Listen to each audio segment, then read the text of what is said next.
thank you for joining us for this, the second Healthcare World Festival. If you joined us back in May, you'll remember that we had 3 weeks of brilliant debate, brilliant events involving people from across the spectrum of global healthcare. Things have moved on a little since May. Coronavirus is very much still with us, but the picture is ever changing. We are out of lockdown here in the UK. In other countries in the world, things are still raging somewhat out of control. But what we are starting to think about is how our global health systems move on from coronavirus and what comes next. And joining me to discuss that, I have an absolutely fantastic panel. Couldn't be more proud of the group of people that we brought together. We have, in no particular order, we have Jim Campbell, who is the head of workforce at the World Health Organization. We have former UK Secretary of State for Health, Stephen Dorrell. We have the managing director of Apollo Hospitals in India, Sunita Reddy, biggest hospital group in that part of the world. We have Vincent Buscemi from Bevan Britain, one of Britain's leading healthcare law firms.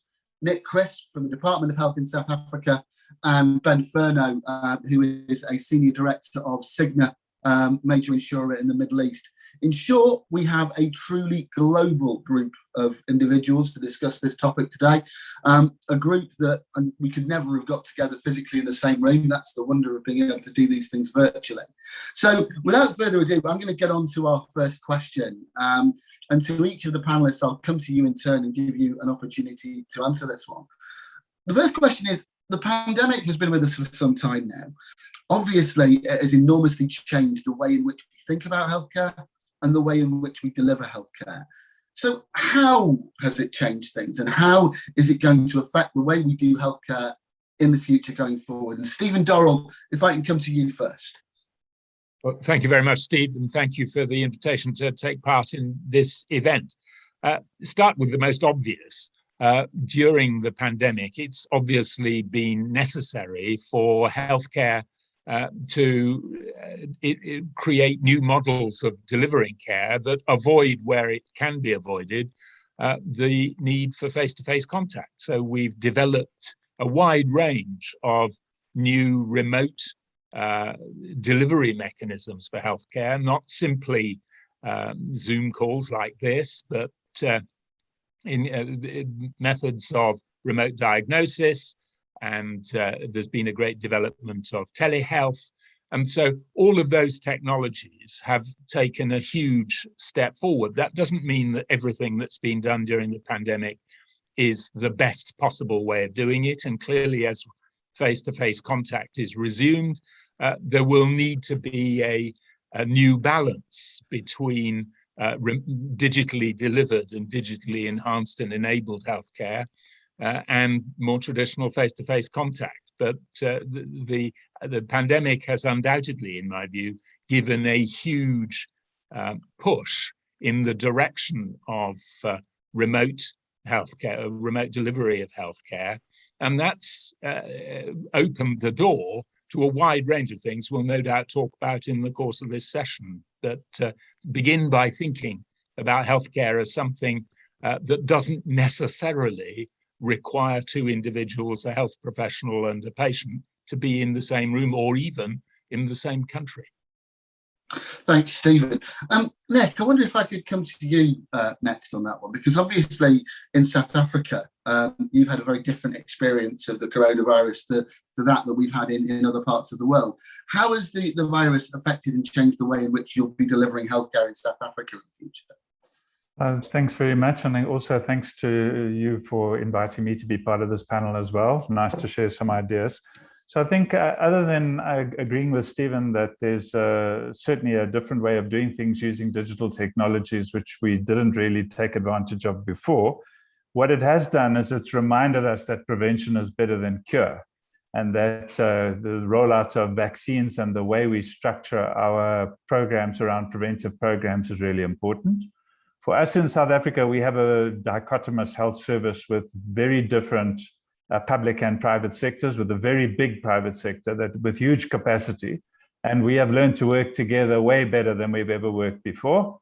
We have, for the first time ever, got everybody using the same platform for reporting on laboratory tests, hospital bed occupancies, oxygen delivery around the whole country, vaccine rollout programs, reporting on deaths, etc. For the first time ever, we're not reporting as separate entities, we're also reporting as one. And that augurs well for where we are going, where we need to share this data for planning better use of our systems. We have unfortunately also learned to work with PPEs and be far more conscious about infection prevention and control in our circumstances around in every facility. And hopefully people don't forget infection prevention and control as we go forward. So the other thing that we have learned is that sharing and collaboration is the name of the game. So the epidemic in our context has moved around quite a bit, and it's not all been everywhere in the whole country all at the same time. So with patient mobility and people moving around and different changes in our lockdown, we have seen the virus moving. And so the capacity for staffing and bed occupancy and so on has also moved. So between the public and the private sector, where the timing was slightly different, and geographically around the country, there have been changes. So that flexibility has been important for us. All I'll say to that is it would be wonderful if we could get the UK systems to all work on the same digital platform. I can't see that ever happening, so very well done on that front. Sunita, coming to you next. Obviously, the Indian experience, you've had some really, really difficult times with this virus. I'm also interested in how this has kind of affected you, how it's changed the way that you work as a provider. So thank you, Steve. It's a pleasure to be here with all of you today. Clearly, there has been an impact, and I think starting from the beginning, and the most obvious impact is a recognition that health and the GDP or the economy of the countries are deeply intertwined. So a healthier individual contributes to creating a healthy economy. And I think that point was raised earlier about how important it became to look after your own personal health, because those with comorbidities actually suffered far more than those without. So health awareness is something that we've all become very passionate about. The second, of course, is the whole digital wave that the country has witnessed. And in India, it's been significantly large, and for a good reason. So the government by itself launched the National Digital Health Mission, which gave everyone a unique ID. And they were able to do a vaccination which covered 100 crore people, with keeping an eye on everyone's vaccination status. And this, I think, through the COVID portal was something remarkable. But in the private sector, we did far more. And at Apollo, we launched 24/7. There were about 10 million downloads. Countrywide, I think, we did 6 million. All the providers together did about 6 million teleconsults. So really, we're moving closer to the consumer. We're creating value closer to the consumer. And that is really what digital has done. We also went one step further with pharmacy online. And this you will see all over India now, that people now get medicines delivered at home. This whole trend of digital has been accelerated by the COVID crisis. To me, the most important has been, the data and the speed at which we're able to use that data, whether it was to create new clinical protocols for treatment of COVID, for example, Regeneron, or in the creation of vaccines. I mean, never before have we seen vaccines created in 1 year. So data and the speed at which it was analyzed, the AI that was created for creating a COVID risk score, I think all of these are significant changes. The fourth, of course, for India has been the focus on manufacturing, health manufacturing, the healthcare industry, manufacturing of PPE, masks, ventilators. A whole new industry has started. And these are the 4 large impacts of COVID. It is interesting, isn't it? Because I mean, it's almost disingenuous, incredibly disingenuous to say that some good has come out of something that has cost so many lives across the world. But there have been some remarkable developments in terms of the way in which we deliver healthcare digitally, the incredible achievement of being able to create a global vaccine in such a short space of time, as you mentioned. One area I suspect, though, that has been very negatively affected by coronavirus is that of the global workforce, Jim, which is, of course, your area of expertise. I remember Stephen, myself, and you at a conference in Geneva at the WHO a couple of years ago, talking about the workforce crisis that was coming down the track and how bad things were going to get in terms of the shortfall in global workforce. I wonder if you could give us an idea, Jim, what's the effect of the coronavirus been on that? How much worse is the problem now? Indeed, and thank you, Steve, and I'm glad to be amongst today's panelists. Glad to join you again. Yeah, I think we need to be a little bit careful when we're talking about the pandemic, because I think what we've seen is each of the sort of periods of the pandemic, this first 6 months, second, third, and now the fourth 6 months, brings different experiences and different issues to the table. And that we can learn from and take evidence to mitigate against. One of the critical realities here is that we've seen in the first phase, we're in the era of public health emergencies of international concern. We've had Zika virus, Ebola virus, and now COVID-19 virus. And there's just a clear awareness about how we think about the issues, public health, preparedness and response, the international health regulations, the underinvestment in the health system and the public health system is at the forefront of our thinking. Has that, however, changed the way we deliver? No, because we're still seeing this huge inequity worldwide between the rich and the poor. We're still seeing within countries huge variations on that. So again, just put it into context that this is a dynamic pandemic. It's not fixed and coming through the thing. On the workforce, I think we've seen, we were concerned as WHO and working with many member states and South Africa included before the pandemic around the economic demand, fiscal space, fiscal policy to be able to stimulate and steward public-private provision for universal health coverage and the workforce shortage there.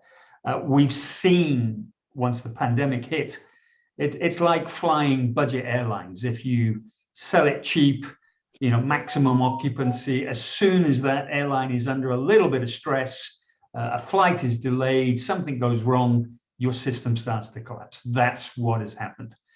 We saw 2/3 of member states reporting to us that a shortage of staff, the lack of staff availability led to the disruption of essential health services. So we've seen the predictions and the projections come true into the reality. And now we're faced with illness, death. We just released a report last week where we anticipate a sort of projections of more than 115,000 health workers have lost their lives to COVID-19. I mean, this is a horrendous number to be countenanced.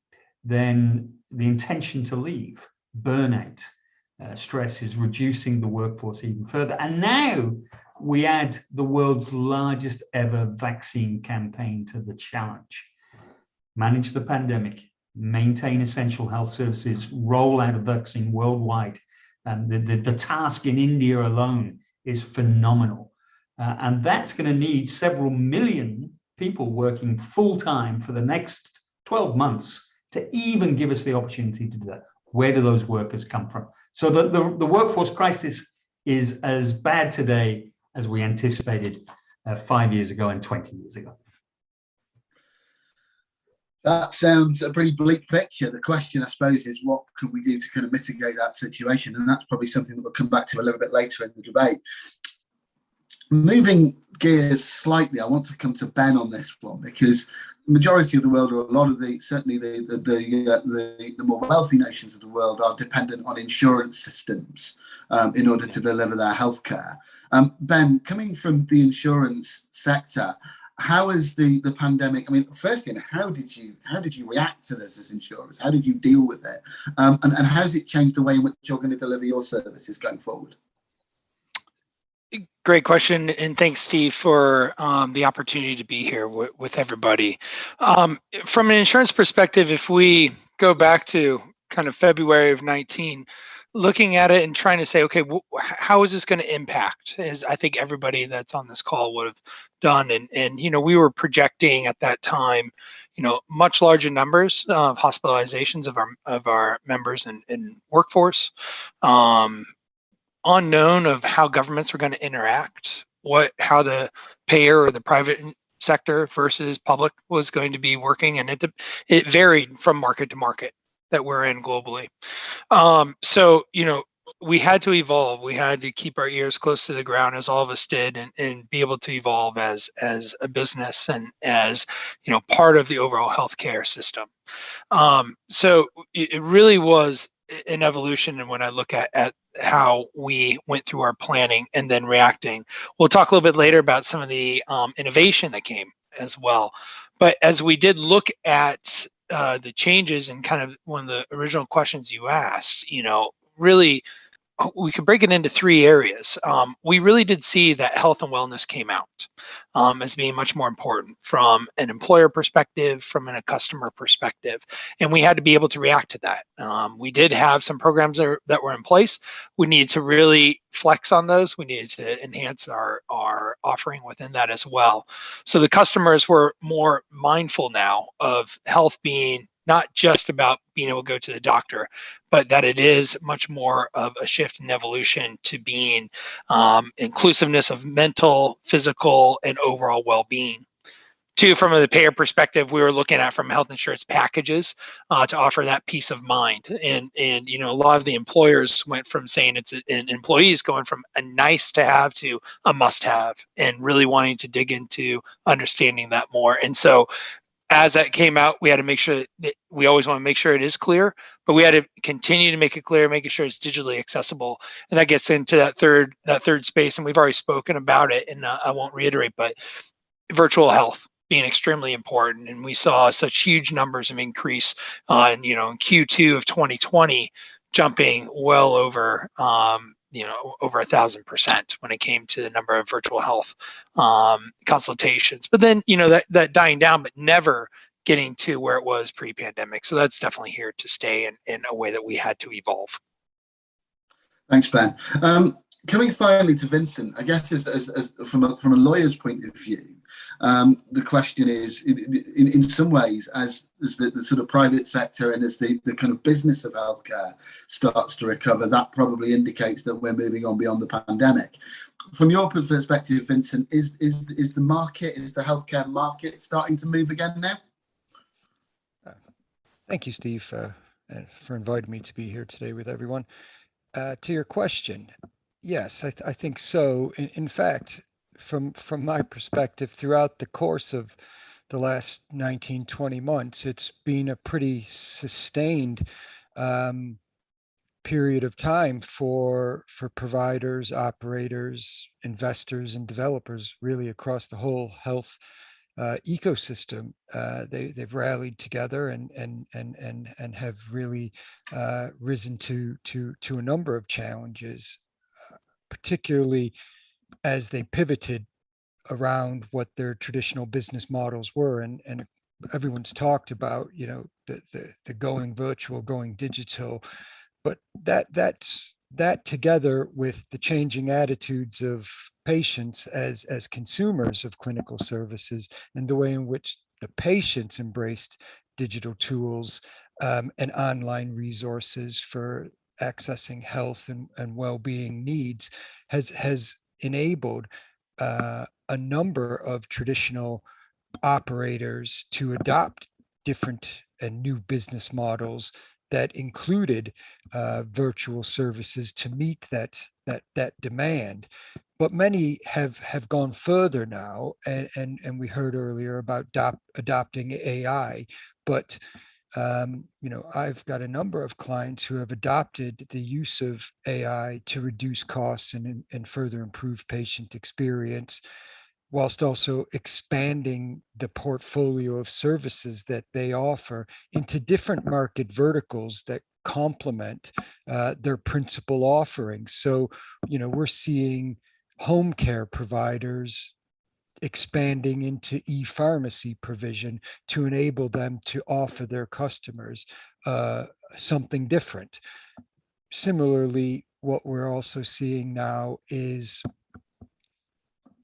a number of new entrants from non-traditional healthcare backgrounds enter into the market as they see healthcare as a bit of a safe haven, but that's bringing with it new investors, new developers, new providers, new operators, and they are bringing with them some constructive disruption to the status quo, which is having an impact on improving collaboration, improving joint working, and ultimately improving patient experiences.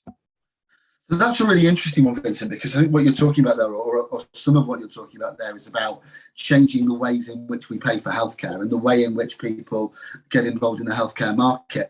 Nick, and by the way, before I kind of move on, I just wanted to make sure that everybody who's watching is aware that we have the chat function on the website. So if you have questions for the panelists, I'm monitoring the chat on the website, so I'll happily put those questions to the panel on your behalf.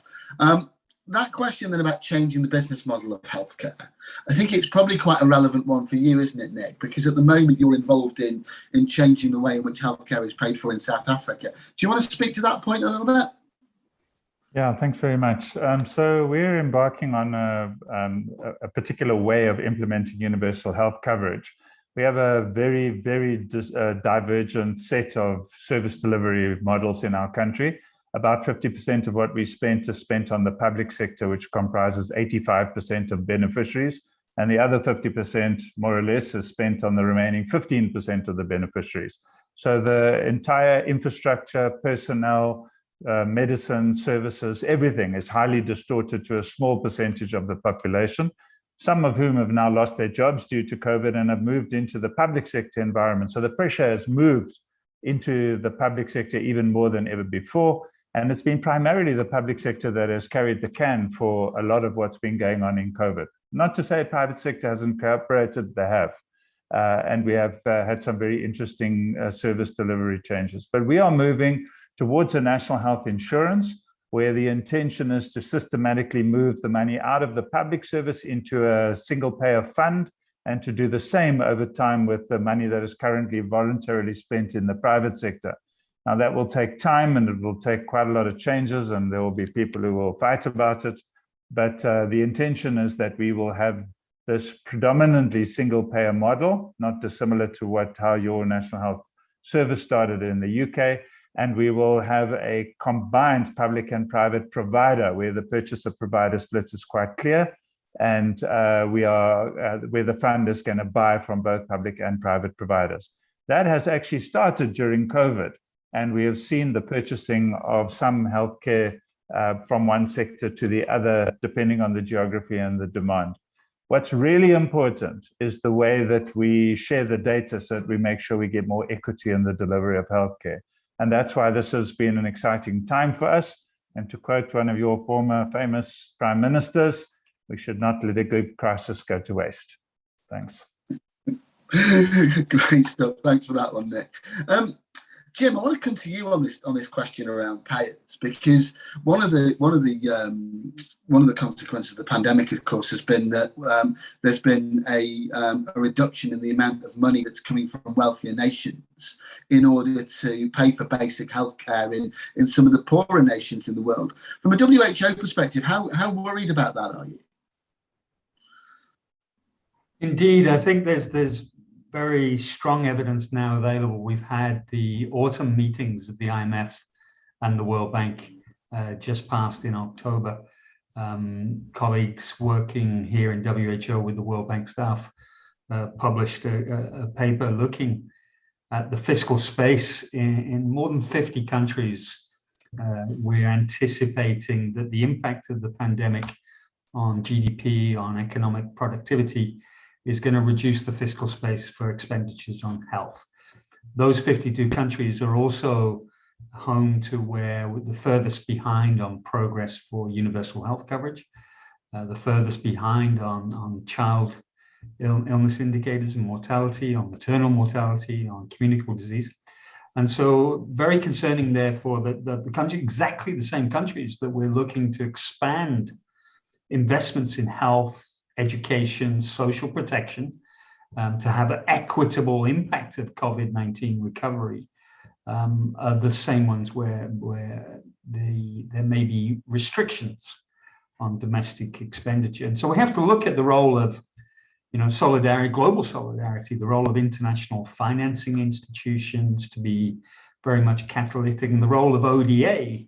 We noted with some concern that G7 countries, including UK, Steve, have been limiting their ODA in terms of expenditures, and it's exactly the same time when we need to put more investment in. And just for instance, this global vaccine challenge. 3/4 of the population are in low and middle income countries, where there is, a smaller workforce available, which has been impacted by the illness, the death, the stress, the anxiety. And now, we needed these additional couple of million. So the burden falls heaviest on low and middle income countries. So how do we look at partnerships for public purpose? Not public-private partnership for profit, but partnership for public purpose, where we have stewardship by government, the providers and the partners coming together to try and help us overcome equitable delivery of healthcare. It's a real challenge, and it's Stephen. I want to come to you on this one because I remember back in May, you chaired a chaotic but utterly brilliant panel on the challenges of aid funding and the situation around aid funding. I wonder what your view of this is. I mean, having chaired that panel, having listened to what Jim has to say, how much of a problem is this kind of question around the aid funding of healthcare? Well, I think I agree with virtually everything Jim said. We all know, and it's worth reflecting, incidentally, it is a global problem. If you look at the differences of health outcome between the rich world and the low and middle income countries, that picture, of course, repeats itself within those rich countries as between the well-off in those countries and the less advantaged within those countries. So whether you're looking at the effect of COVID at a national or at an international level, it's made problems that were there before the pandemic significantly worse. That's the first point to make. The second point is a point narrowly about vaccines.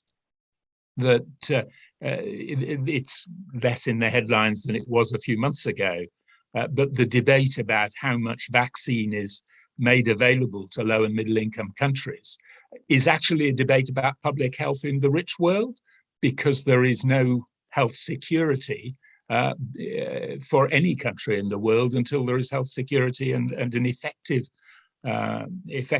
vaccination campaign around the world as a whole. So there's a point about vaccines there.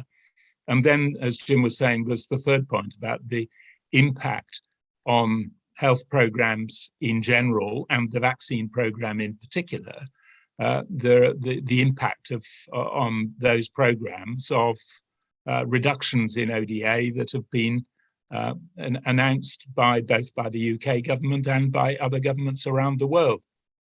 What they're doing, in my view, is undermining our capacity across all countries to address both the social and actually the economic consequences of COVID. And until it's one of the things, as you know, Steve, that I spend quite a lot of my life thinking or addressing, is that the growing sense that somehow, in particular in rich countries, we can work our way through these challenges within countries or regions of the world without recognizing that they are actually global challenges, is one of the intellectual shortcuts. That it's important that we find our way out of it and find our way out of it quickly. There's some brilliant points there, Stephen, and I think it's really interesting. It makes me think of something that Nicholas said during one of our sessions in May. And if I may quote you, Nick, I think you made a comment about my brother's healthcare is my healthcare. And the fact that as a global community, we can only recover from the pandemic if we get everybody access to vaccines and therefore everybody access to healthcare. Sunita, I want to come to you on this question because I think India is a really, really interesting case in point in terms of funding models. Obviously, the impacts of Modi Care, the development of Modi Care, you're still in the middle of essentially a revolution in the way in which healthcare is paid for. How is the current situation in India? Because you've also got this huge mix of rich and poor, haven't you? Where are things in India at the moment? So India in the moment, I would say, is in a good place, because if you look at the study, about 80% of Indians have some sort of immunity against COVID. Part of it is herd immunity, and the second part is the fact that 100 crore Indians have been vaccinated by the government. So there has been a huge vaccination drive. Having said that, if the earlier discussion about who pays for healthcare and how do we think of spending on healthcare, I think is a very important point, because in India, there is a divide between the rich and poor, and 68% of the spending is in the private sector, private spending in the private sector. So the country spends 1.2% of GDP on healthcare.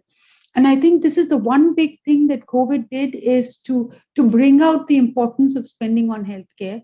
So the government has now committed $8.8 billion to be spent over the next 5 years in creating healthcare infrastructure, in creating programs like Ayushman Bharat, which are something like universal healthcare programs. And of course, we are looking at public-private partnership, not for profit, but for purpose, so that we can help the government schemes to become a success. That's a really interesting insight, Sunita. Thanks for that. Ben, speaking from where you are in the world, in the Middle East, as we're talking about some of the sort of regional situations, how's the position in I know Europe, specifically in the UAE, but across the Middle East region at the moment? Yeah, well, we've seen, largely the state systems being able to take on a lot of the burden. And that's been good. And, UAE obviously has had great rollout of the vaccinations, which has been very good. But, as we look at Saudi, as we look at Oman, Qatar, continued good and positive, commitment from the governments. Still, we are seeing that there's continued strain that's coming onto the hospitals. There's continued strain that is within the governments when it's going to come to affordability. So I like the point that was just made about the rich and the poor. You can still see within the Middle East, where there is a divide sometimes and not the same access. And that is a continued area that we want to continue to focus on.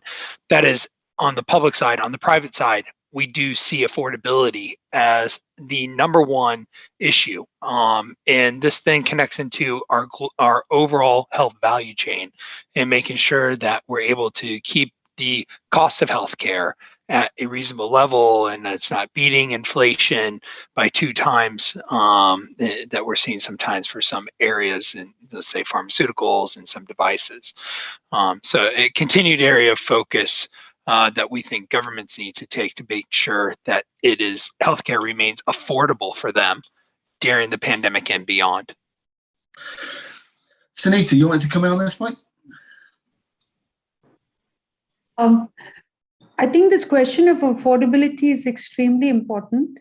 And I look at it from another lens. There is one part of the population that can afford to pay, and the other part that needs to be supported by both government and private sector. And this is where I think, transparency in pricing, where we work with packages, is something that is really critical.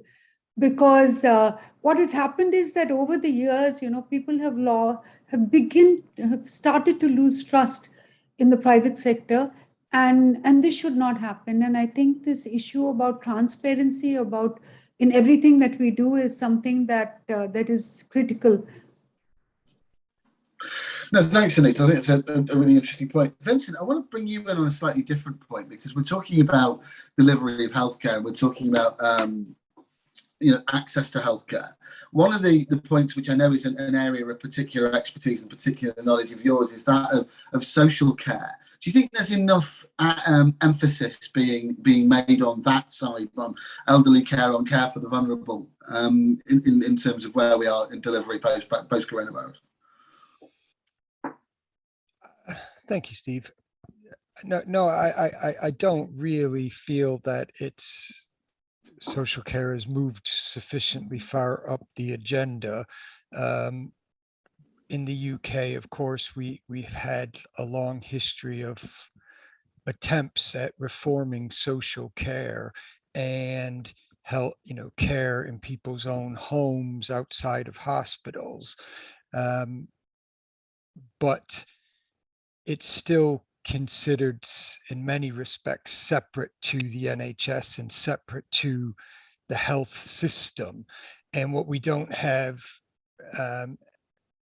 ongoing is a debate around the way in which policy needs to address the reality of the interdependence between what happens in the health economy in hospitals and in primary care and what happens in social care, and the fact that the two are inextricably linked together. We saw right at the very beginning of the pandemic, when hospitals were being vacated of a number of patients who then moved into social care, the impact that that had on nursing and residential care homes was in many respects catastrophic. I think we are now seeing that the current Secretary of State is talking about a national care system, which brings health and social care closer together. And I think that's welcomed. But ultimately, I think until, as a country in the UK, which is where I'm based and what I know most about, I think until we acknowledge the reality that there is this interdependency between health and social care, and the two are inextricably linked and affect one another profoundly, regardless of whether or not a person's being cared for in a hospital, in their own home, or in a nursing or residential care facility, and regardless of whether the people who are looking after them are clinicians or carers, is largely immaterial. They have the same needs, they have the same desires, they have the same requirements. It's just the acuity level of them may be different. This costs a lot of money to look after people, and I think for the first time, in the UK, people are pushing back and saying, well, we lose our life savings if we have to go into a care home. Is that really equitable? Is that fair? So there's some big questions there, but I do think that social care, as it has always been, is the poorer cousin, if you will, to the NHS and to the healthcare debate. Interested actually to find out how that's reflected in other countries, and I'm going to ask Nick that question in a minute, so I'll pre-warn him of that. But before that, Stephen, you wanted to make a point, and then Jim. Thanks, Steve. I wanted to broaden this out in exactly the way you were inviting us, actually, rather than the detailed arrangements in the UK, to make a couple of points. First of all, in this conversation so far, we have, I think, made there's an observation I'd make, which you can make about virtually all conversations of this kind, that we tend to use the words health and healthcare as though they were interchangeable. And in fact, of course, they're diametric opposites. Healthy people don't need healthcare, and the object of public policy should be health, not healthcare. I link that with the points Vincent was making about social care, because that's a specific application of the general principle that the purpose of public policy should be to enable people, so far as is humanly possible, to lead healthy lives, to take opportunities for prevention and early intervention to avoid the development of disease, and to do so not, as we're very often told, because it saves money in hospitals, but because it delivers better lives for citizens. If we focus on that as the objective of policy, it seems to me we get closer to the right answer. There's one point I want to make, linking that to the discussion we had earlier on about digital. The digital technology allows us and opportunities in every country in the world. This is not just rich countries, this is in every country in the world. Opportunities to redesign our health and care systems, to identify opportunities for early intervention and deliver better outcomes, better health, and even conceivably less healthcare. But that's an old chimera. I wouldn't want to develop that too far. It's actually better outcomes, better health, and probably better directed healthcare. Thanks, Stephen. Jim, you wanted to come in. Yeah, it's a great tip that we've started talking about the social care economy in the social care sector as well, because I think it has to come together. We see across WHO member states, more than a quarter now has a government body, a ministry, a department responsible for health and care, whether that's slightly returned as health and well-being, health and social welfare.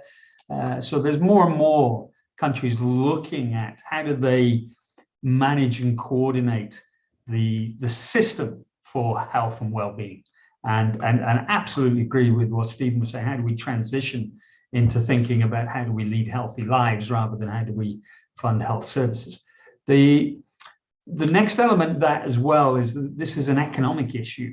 We've seen in the care sector the burden of the pandemic is as high, if not equal to the burden on the health providers in terms of illness and death and then absence from work. So it's the 115,000 deaths that we estimate is across health and care. And then we're seeing people like the Biden administration talking about complete reform of the care sector, because in the majority of cases, these are jobs which are low-waged, insecure, not necessarily with all the labor protections, inevitably filled by women, inevitably filled by migrants, and is fueling demand in G7 and G20 countries, which is causing additional migration of health professionals. So we really need to be looking at health and care together and learning from the pandemic what we could be doing as a holistic approach. And I think that will be one of the benefits of COVID-19, the pandemic. There'll be more of this debate in 2022 and onwards. I think it's fascinating, actually, and we've kind of stumbled into this alley of talking about social care, but I think it's a really, really fascinating area to think about, particularly in the context of what we've all just been through. So I want to come to Nick and then Sunita and Ben, just as kind of, again, as representatives of your particular areas of the world, and just ask that question. So Nick, in South Africa, how is your care sector been, and how is your care sector responding to coronavirus? Well, as I said, we are two countries in one. So let's stick with the majority of people. There's very little opportunity for this kind of care sector. We don't have a huge amount of homes for either people with disabilities or for elderly people, and they're cared for in their own communities. And one of the challenges during COVID has been to extend care to them in their places of residence. Many of those places are far away, geographically difficult to get to, difficult road infrastructure, long distances to get to physical facilities for that kind of care, and quite difficult for us to get there to warn people and to provide vaccination programs and so forth. So for the vast majority of people, that's the life that they live, and they look after one another as best they can. We try very hard to make sure that with our community health workers, who are mostly lay people, that they get to homes and they tell people and spread the message and provide information that helps them to live healthier lifestyles. We do have outreach programs which also reach into homes, also chronic care delivery mechanisms for medicines, and we have the largest HIV program in the world, as I think everybody knows. So getting to people and putting health services out there is more the style. Obviously, in the developed part of our community, the 15% who have steady jobs, live in urban areas where there's a lot of infrastructure, access to hospitals, pre-insurance, and so forth. Those environments do have quite a sophisticated private care situation, whether they are elderly or living with disabilities or for any other reason need to be in care situations. But that is pretty much in the social development space rather than in the health space. So it really depends on which country you're talking about within a country. And our objective from within the health ministry is to make sure that we've spread whatever resources we have as far as possible and make sure we are able to reach people. So I guess that what it comes down to in some ways is this kind of difference between healthcare and social care as being almost two different development areas. Ben, how does this work in the Middle East? I mean, how do you deal with this with regards to your customers, with the people that you insure? Yeah, so obviously we're looking more on the healthcare side, and then how to improve the health and well-being of our members. I would say if we just look at the demographics of the Middle East, it's a very young region of the world. You know, when you have something around the numbers that are quite shocking of, 80% of the population below the age of 30 in Saudi, and very similar to that of the local populations in the UAE. It's a lot more towards making sure that you're able to look after those that are sick or have chronic issues. Obviously, as we've spoken about with the virtual aspects to virtual health, devices that are coming out now, the adaptation of that with our members, as well as us and working with our providers or hospitals as well, has really evolved quickly. And so that concentration on how to make sure those that are vulnerable, those that are in need, are still getting the medication, able to get the devices they need to continue to live a healthy life, is really important. And we really saw that come into effect in the first quarter and into the second quarter of 2020. That made that shock to the system, really made people change their behaviors, change their perceptions. And then that means the government, that means individuals, that means the providers, that means us as the payers as well. And we had to collaborate together to make this. More and more, it seems we're talking about kind of data and the delivery of healthcare digitally. Sunita, I want to come to you to kind of start the ball rolling on that element of the discussion, because I know that Apollo, you've been developing quite a lot of digital and remote monitoring solutions, haven't you, over the course of the last 12 months? Can you talk us through that journey a little bit? Yes, I think we started over 10 years ago when we launched telemedicine for state governments. We worked with the Andhra Pradesh government, the Telangana government, the Uttarakhand government, and several other governments. And that journey taught us quite a bit. So now with the penetration of smartphones, and as you know, 60% of Indians have smartphones, we moved to the new teleconsultation model. And in that space, I think it was mentioned earlier, during COVID, the numbers were incredible. We were doing about 6,000 a day, and now it's stabilized at 3,000 a day. So the learning about technology is clearly that it is an enabler, and proof of concept is that we're able to reach much, much larger volumes. The second, again, is the fact that the speed at which, when someone is sick, the ability to call, find a doctor. So we look at turnaround times to find a doctor within 20 minutes, to be able to deliver medicines within 2 hours. That, again, the TAT is incredibly important. To create the supply chain behind to make this a successful model for pharmacies online. This has been a challenge, and I'm glad to say that we have overcome that challenge. So digital has really progressed rapidly in India, and it's moving to that state which is condition management. As you know, 50% of Indians suffer from either diabetes, and probably 15 to 20 from some form of cancer.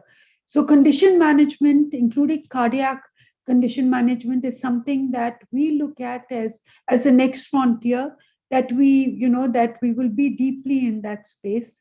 But I have to say that I can never underestimate the importance of having an omni-channel play, because at the end of the day, we recognize that while we have artificial intelligence, the importance of having that human touch is something that is extremely beneficial to the patient.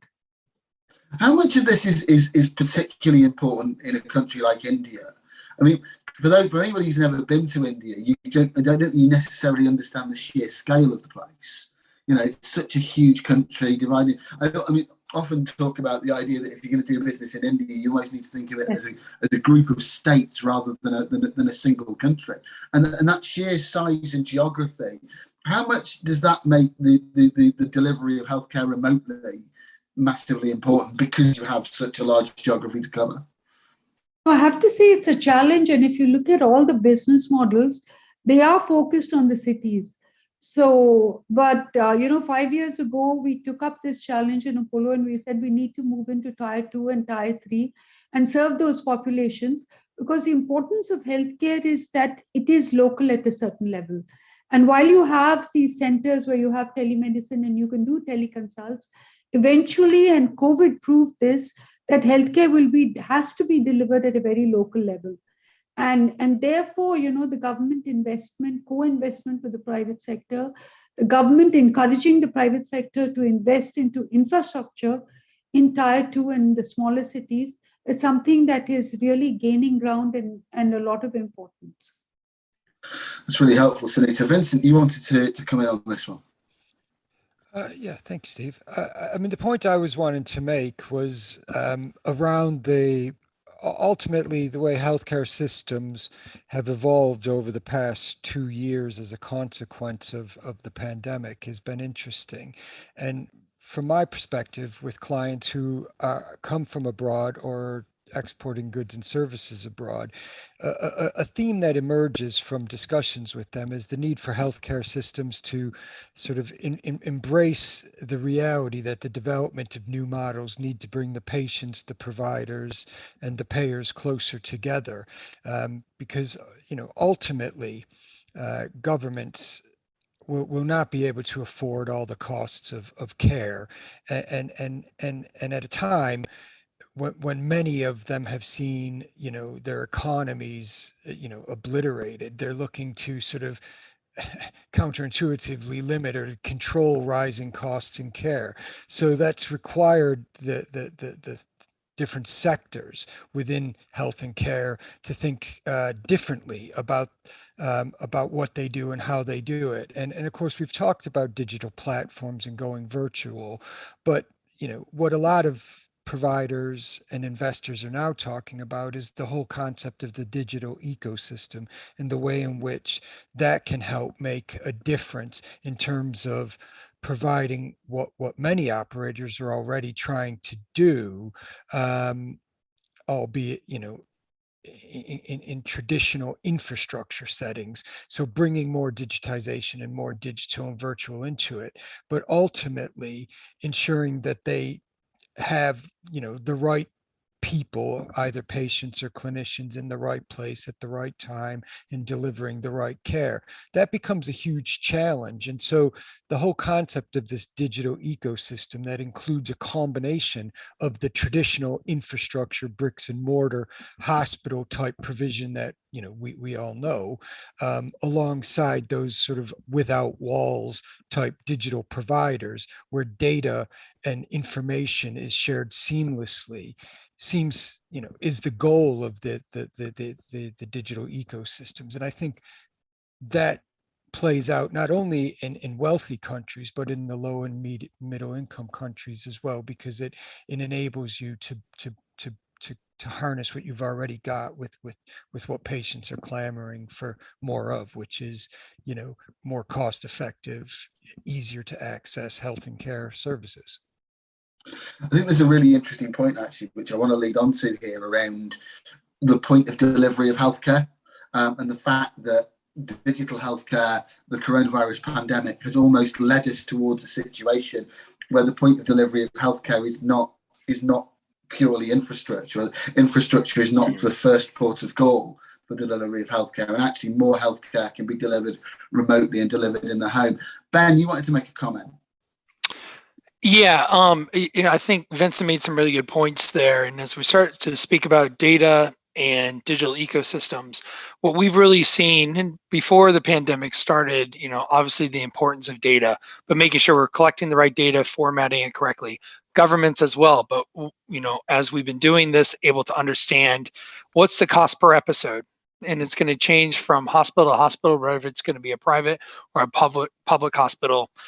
Being able to understand the productivity that's going through there, getting back to Vincent's point about efficiencies. But what we've really seen through the pandemic is that a lot of nations, as they're developing, are realizing they need data regulation. And the data regulation is one where they're in many of the developing markets, and I would say even some of the developed, that they are trying to make these islands in themselves where then the data can't be shared, and the cloud environments now, and where data is we're able to leverage models that might be in a different country, in a different cloud, that could end up helping a various healthcare system or be able to help make greater efficiencies and productivities, aren't coincide. They're working against each other with this regulation at the moment. So, we've seen that data is extremely important. We've seen that AI is going to come more in, and we're embracing that, and we're expecting more of that in the future. But also, I think, as governments are looking at how to work with data and personal data and health data, also understanding how do they need to format that regulation in order to be able to create those efficiencies that are there around the world? Otherwise, it'll be cost prohibitive. So I guess, I don't know who's best to kind of come in on this one, but there is that whole point, isn't there, about the development of the SNOMED language for classification, the development of things like FHIR as data standards. Nick, do you want to respond to that? Yeah, thanks very much, because I'm going to need to leave you in a couple of minutes. So just a last word on that. I think if you've got common definitions, that everyone's talking about the same thing and defining it the same way, you don't need one system. You need interoperable systems where the language and the exchange of this data is the same. And you need to standardize the way you count things and define things, whether it's costs or whether it's services or benefits or however you want to define it.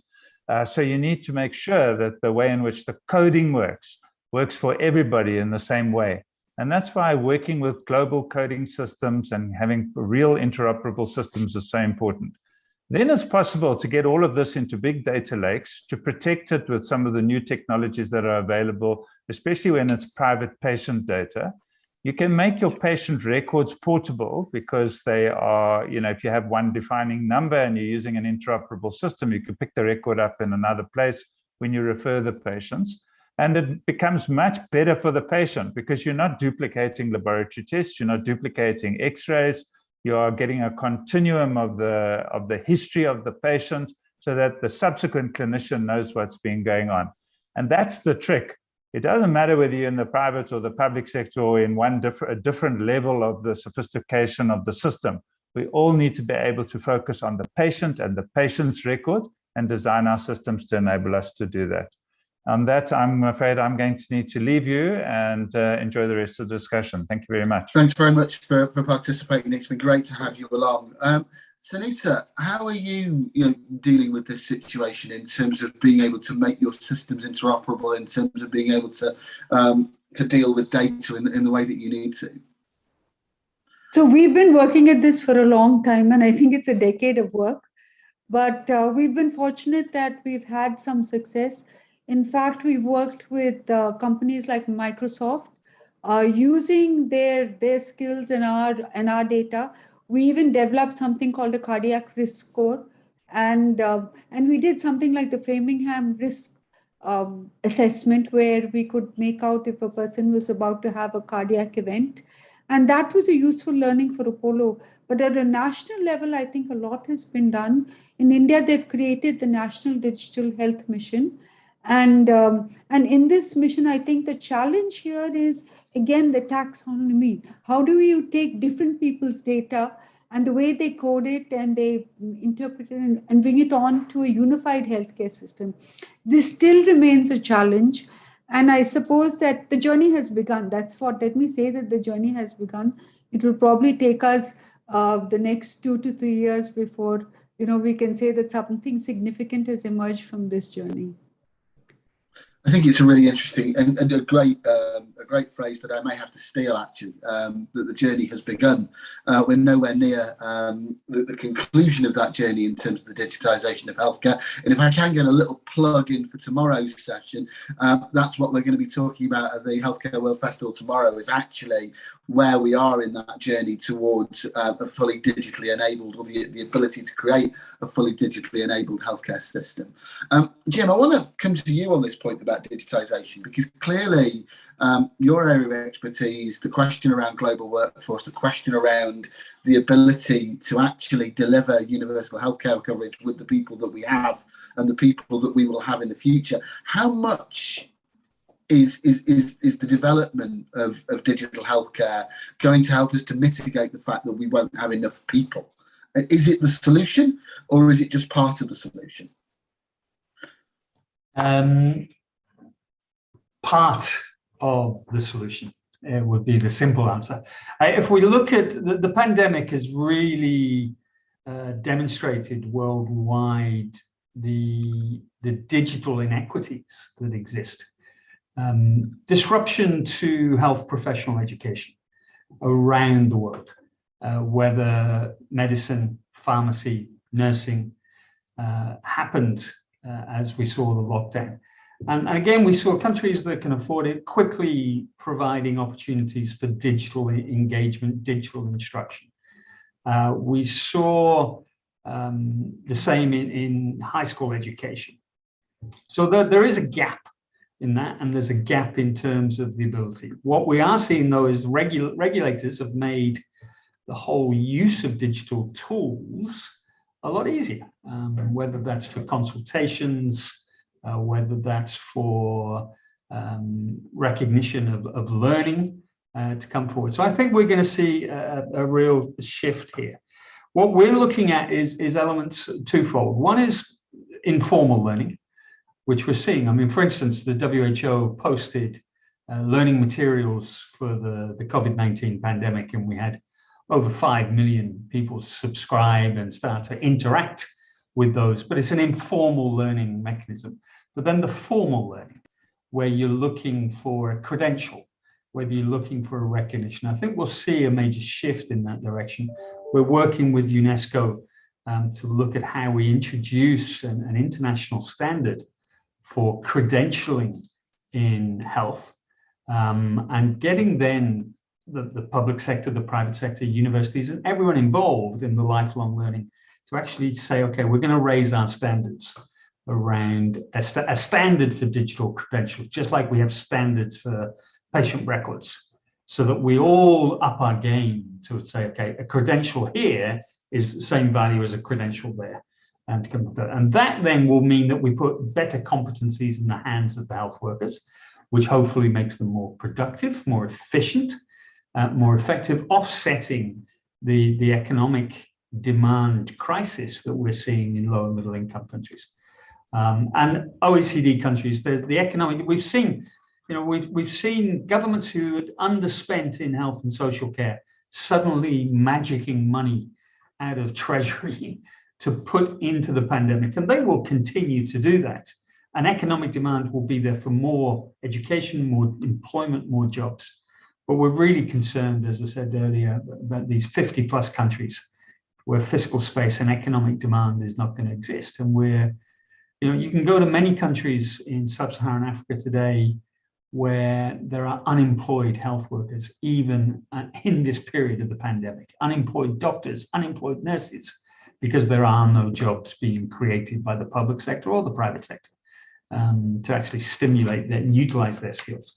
So digital technologies, digital credentials will all play a part in the solution. I think absolutely incredible to hear that there are, in the midst of what we've been through in the last 18 months, there are still doctors and nurses, medical professions in any country in the world who are unemployed. I mean, if nothing else, can we put them all on planes and move them to where they're needed? I think that some of that is a problem in itself. What you spoke to there that I thought was quite interesting, though, is that kind of the relationship between health and wealth. So, the idea that economically, you can develop, you can put money into a health system and it will change the economic dimensions of a country. Stephen, I know this is something that you know an awful lot about and have done an awful lot of thinking about. How do you see, what do you see as the kind of way forward in terms of kind of dealing with some of the problems that we've got in terms of developing our healthcare workforce? Okay, well, the first thing, and I'm sure you didn't mean it, Steve, but you did say in poor countries, put them on an airplane. If they're unemployed health workers in poor countries, put them on an airplane where they're needed. They're needed most in the countries where they are, which is why we should be providing assistance to allow that to happen. So just to make, I'm sure that's not what you meant, but no, thank you, Stephen. I appreciate it. You're quite right for correcting me. In terms of the work, or how does the workforce in the health and care sector need to evolve? Seems to me to be the right question to begin with, because there's a tendency, whether we're talking about digital, whether we're talking about payment systems, whichever angle you come at this subject from, the temptation always is to think what we need to do is do more of what we used to do. And what we've actually got to do is do something that uses the resources that are available to our generation, but weren't previously available to previous generations, to do something different from what previous generations did. And so if you start by identifying, as I was saying earlier, we were all agreeing that the object of policy here is to deliver better outcomes for citizens, then by applying, we've hardly touched actually in this conversation on evolving pharmaceuticals, on the development of genetic understanding. You know, why did we get a vaccine into the marketplace as quickly as we did? Answer, because we understood we had a genetic platform that simply had to be tweaked in order to produce an effective vaccine. Well, that was true in COVID. That has other implications for other vaccination programs. Point one. Point two, thinking about our developing understanding of disease and of the clinical options for addressing disease leads to a different shape of regulatory system and healthcare delivery system, and therefore, surprise, surprise, a different shape of workforce required to staff those systems.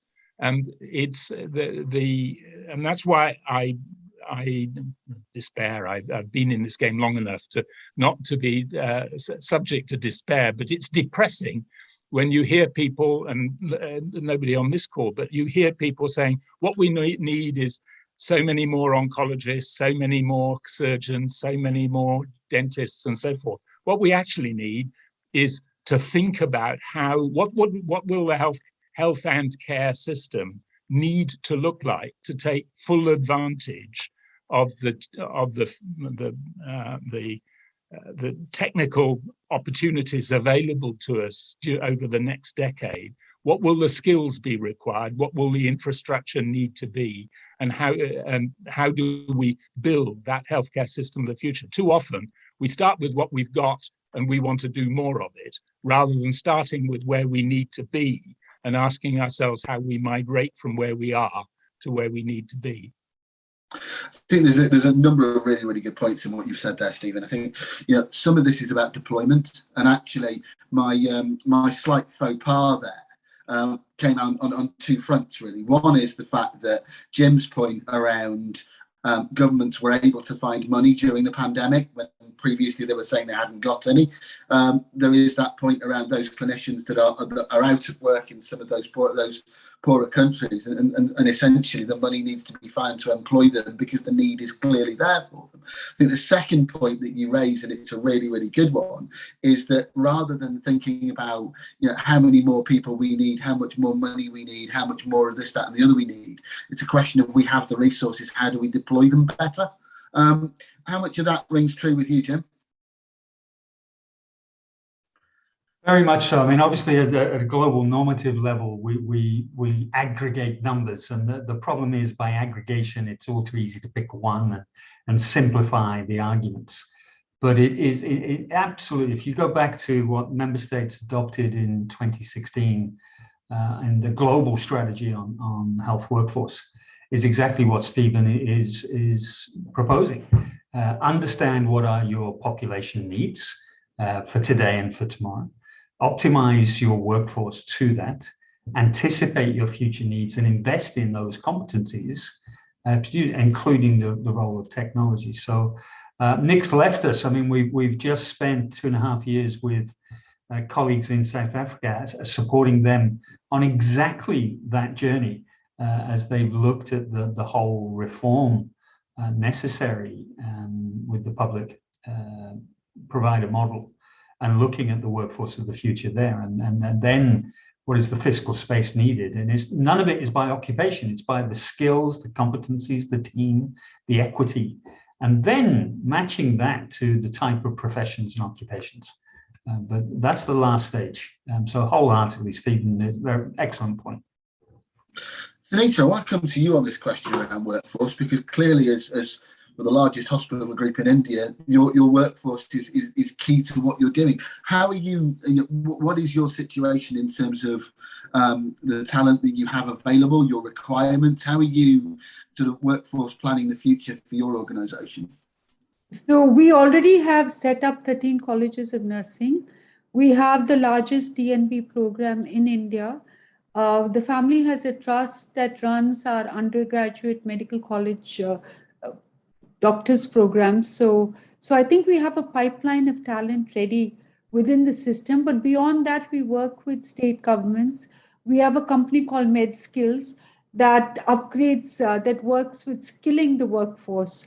So these are not just people who've just passed a nursing course, but these are, we work with paramedics, we train paramedics. Beyond that, we are now using digital in a very effective way to upskill our workforce. For example, during the COVID pandemic, we found out that, many of the nurses were not trained to use ventilators. So we created a program that was focused on upskilling. And we were fortunate because at this time, companies supported this program with donations, etc. So we were able to increase the level of skills within the workforce. And the larger impact of that is that India has a huge problem. We have 30% of attrition in the nursing space alone. And most of these nurses go abroad for better salaries. And so we found that by upskilling our nurses, by keeping them within the system, by paying them more, this actually reduced attrition.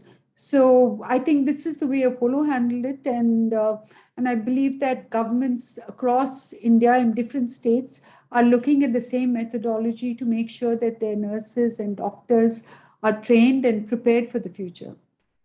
I think it's interesting, actually, because a lot of what you said there to me felt like you were echoing some of the things that Jim was talking about in terms of that whole piece about thinking about where your future needs are and planning for them and having a plan in place to grow the talent you've got. What's more disturbing, though, is this question of attrition.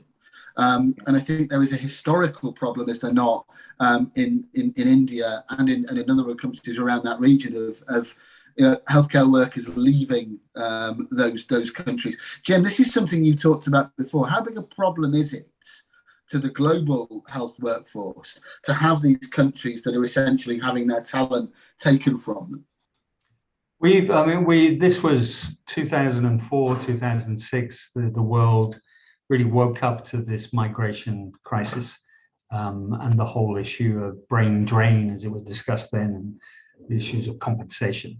The Global Code of Practice was adopted in 2010. Last year, we reported to the Assembly 10 years on from the adoption of the Global Code of Practice on international recruitment, and migration is an all-time high prior to the pandemic. Mobility and migration and the human spirit to develop yourself and improve your education, your skills, your job, your family life is there more and more so, and especially when we see from Southeast Asia, from Africa and elsewhere, it's human spirit at work. So we're not going to stop it, but we need to have an element of managed migration. COVID pandemic, we have identified over 70 jurisdictions have made it easier to license professionals who are foreign born, foreign trained. So they're enabling migration to happen further. We saw in the UK a fund made available to fly health workers from anywhere in the world to come to the UK and work in the NHS. We've seen elsewhere the demand for jobs is growing and growing from the OECD countries. So migration will continue to grow. Anybody with a tertiary professional recognized qualification in health and care has an asset, which is the labor market will respond to that around the world. And that's, Steve, I think, I'm interested to see what Ben and Vincent have got here, and Sunita as well, because this is where we really need to learn from people working in the private sector, how to influence the labor market and how to drive incentives into that market so that we get an equitable distribution of the workforce in all countries, not in some. Well, thanks for that, Jim. Stephen wants to come in on that point, and then I'm going to go to Vincent, particularly about the situation in the UK. Stephen, do you want to chip in? I just wanted a very brief point, actually. I agree with what Jim was saying. I think it's important, though, that we don't think that migration is just a problem. It's a problem, certainly, if it denudes systems of skills that they need. But actually, there's another problem we should guard against as well, which is the belief that somehow, and we're prone to it sometimes in the UK, in the NHS, that all talent must be homegrown. Actually, the NHS benefits from having people working in it from other healthcare systems, and it benefits as well from UK-trained people working in other healthcare systems. The worst outcome would be one where we inadvertently delivered silos that were national silos that were unable to benefit from cross-fertilization between each other. Science is a global activity, not a national activity.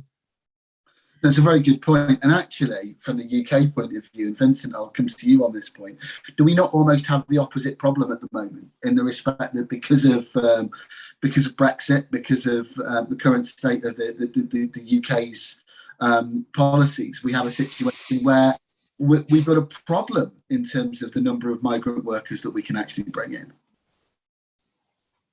Yes, thank you, Steve. The issue in the UK is pretty well documented insofar as what we've got is the reality settling in that across large parts of the UK economy, particularly the services economies, which health and care fall into in large respects, but also the goods economy around manufacturing, medical devices, and equipment.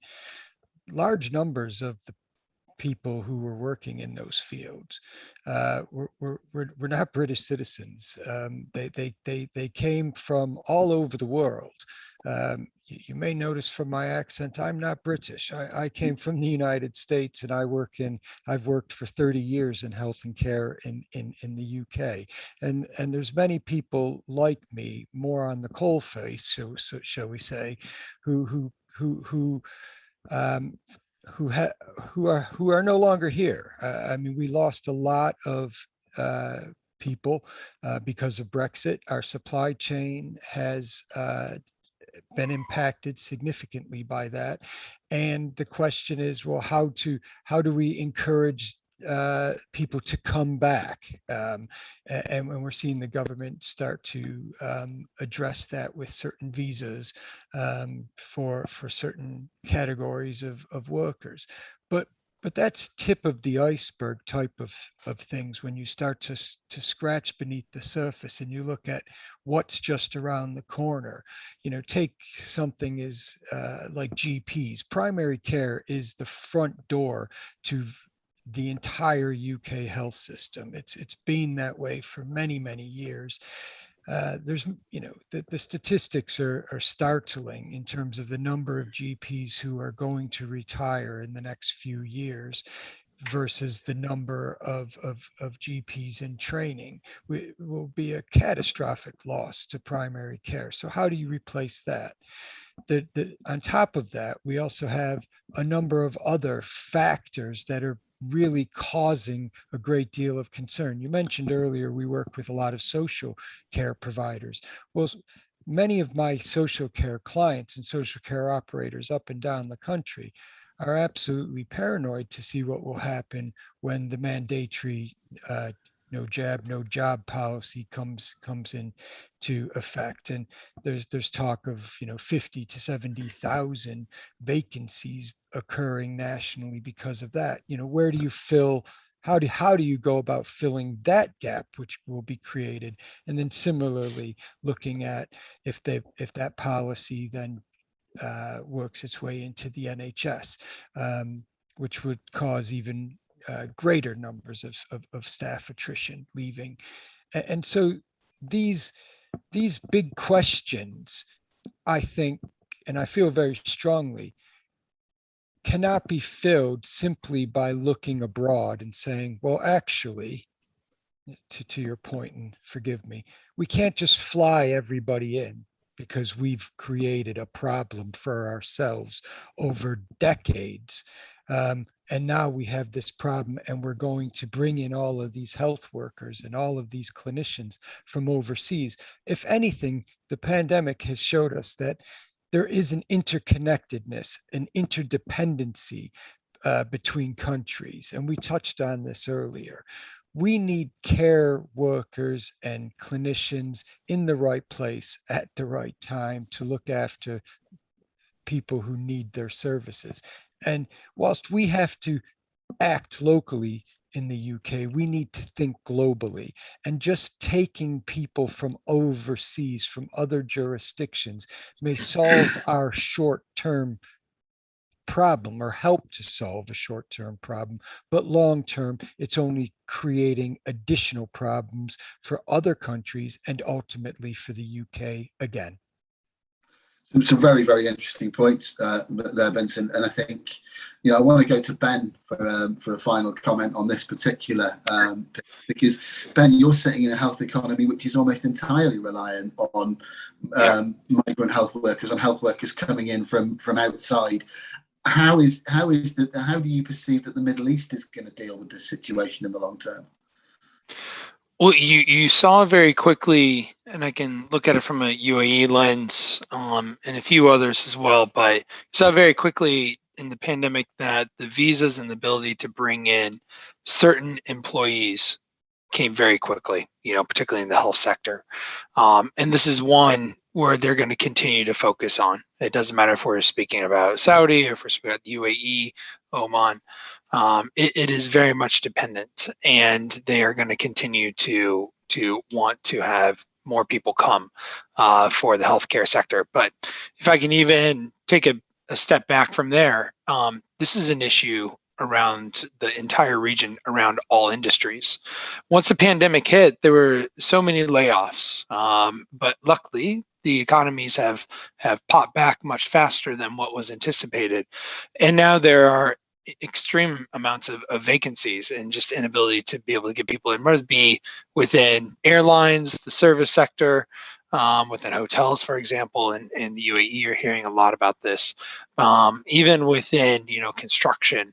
So, this is an area where, governments want to balance the localization versus being able to have more of the immigrants coming in for work, but ultimately to be able to help economies, be able to help infrastructure, they need to get the regulation ahead of it and be able to issue these visas, and we're seeing that now here.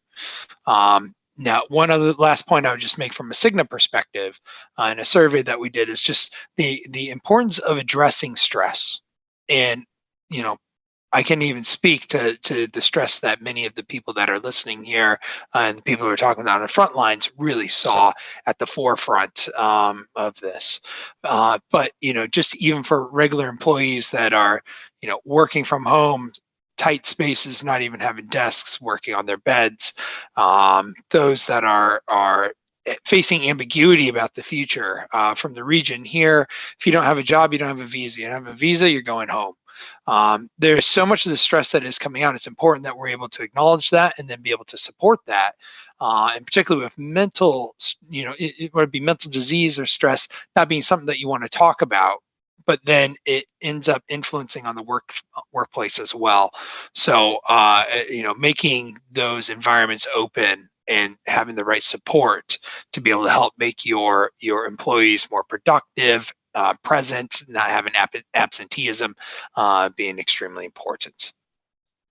I think that's a really interesting point, Ben, is that we talked about migration, we talked about attrition in the healthcare workforce. What we haven't talked about is the fact that the healthcare workforce has been through an enormous amount of stress and pressure, and been put under, in a lot of cases, some really, really difficult sets of circumstances over the last 18 months. And that also will fuel a number of people, certainly we're seeing this in the UK, people wanting to leave the healthcare professions when actually we need more people. We're possibly losing some. But we've only got 5 minutes left. So I want to change gear slightly and just come to each of you in turn and ask the question of what does the new normal in healthcare look like as we come out of this crisis, and when will normal start again? I think that's a question the whole world wants to know the answer to. So, Sunita, from your point of view, what is normal in a post-coronavirus world in healthcare? So normal for us looks like a combination of digital and physical, an omni-channel play in healthcare, where you have a digital which is not transactional, but looks towards providing good health for all its consumers. A digital that also is a funnel into the health infrastructure that we've created. So we look after the healthcare needs of all our consumers. I think the second aspect of it is that beyond omni-channel and beyond digital is the fact that, the sharing of resources, what we learned during COVID, is something that is here to stay. So we have a group of GAPIO, which is international Indian physicians from all across the world that were sharing best practices.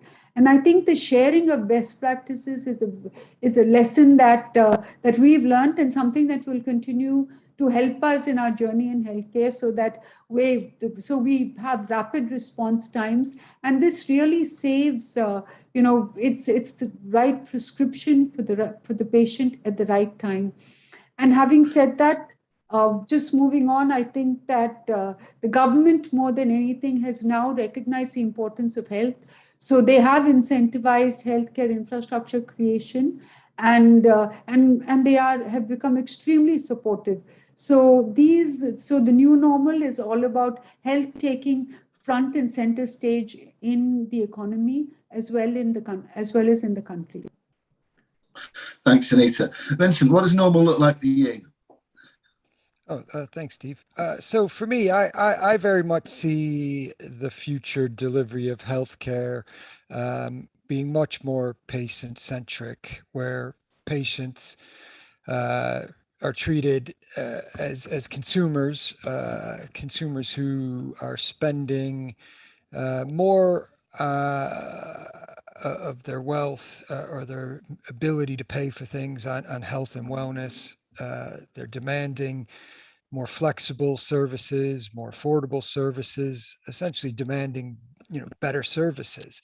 And I think the pandemic has shone a light on some of the weaknesses in healthcare systems. And, to achieve a new normal, as you describe it, I think requires a sort of sustained and coordinated response that's effective globally, but lays the foundations ultimately for a more resilient healthcare landscape than what we've saw, over the last 2 years.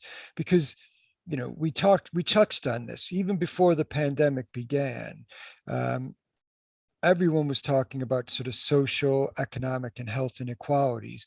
And that global narrative, I think, needs to continue because this is a real opportunity to transform not only our local healthcare systems, but also our global healthcare systems, and to address those health inequalities on our local levels, but to scale that learning up globally, so that we don't find ourselves in the same position again 2 years, 5 years, 10 years down the road. Because you know, it's not only the pandemics we need to worry about, it's environment and climate change, and all of that is going to have profound effects on us as a species, as a human population. And I think looking at health and care is hugely important, but it's only one small area of the global collaboration that's going to be required for us as a species to look at what a new normal looks like. Thanks, Vincent. Ben, how has the world changed from the perspective of an insurer?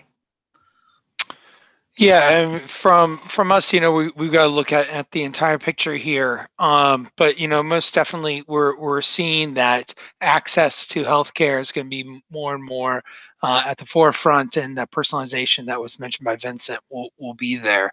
The integration of digital into the overall healthcare experience, and we have to be able to embrace that. And there'll be different ways that we can do that, and making sure that we can, most importantly, in what the new normal is, being digital doesn't necessarily mean more affordable, and I think we need to be able to acknowledge that. And one thing that we continue to look at from a US lens, but then how it's going to impact us globally, is the great innovation that has happened in pharmaceuticals. And I think Jim mentioned it earlier, about, you know, genetics and what's happening in that space. And while some great, you know, advancements have happened, there's even more that are happening, but at a price. And so, you know, for hemophilia, being able to take, you know, a few vials and it costing about 800,000 US, but being able to help solve for issues of hemophilia, that's going to impact affordability for healthcare in the future too. And so we're going to increasingly, you know, see, you know, health inflation occur, driven by pharmacy innovation that's there. We just need to be ready for that as we've advanced. Thanks, Ben. Stephen, over to you. Well, this is a question that we could fill an hour and a half on its own. I want to start with the phrase universal healthcare, which is a UN development goal. And I think we shall need, as we think about the new normal, to think about what that means and how it's affordable for all the reasons Ben was describing.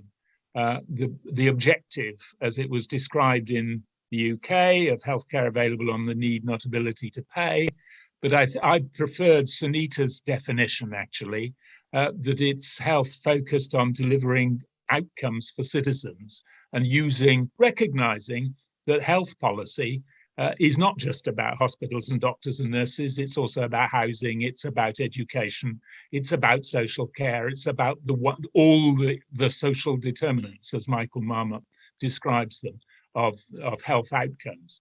So thinking about a more joined up approach to delivering health and well-being to citizens, and the role of the role of universal healthcare in that mix does seem to me that's the policy challenge. One final thought.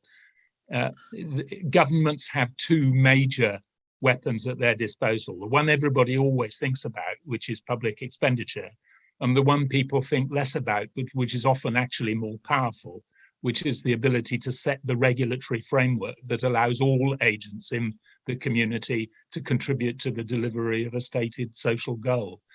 I hope that as we move forward, we'll of course use public expenditure, but we'll also use policy as to set a framework to deliver objectives that we all embrace.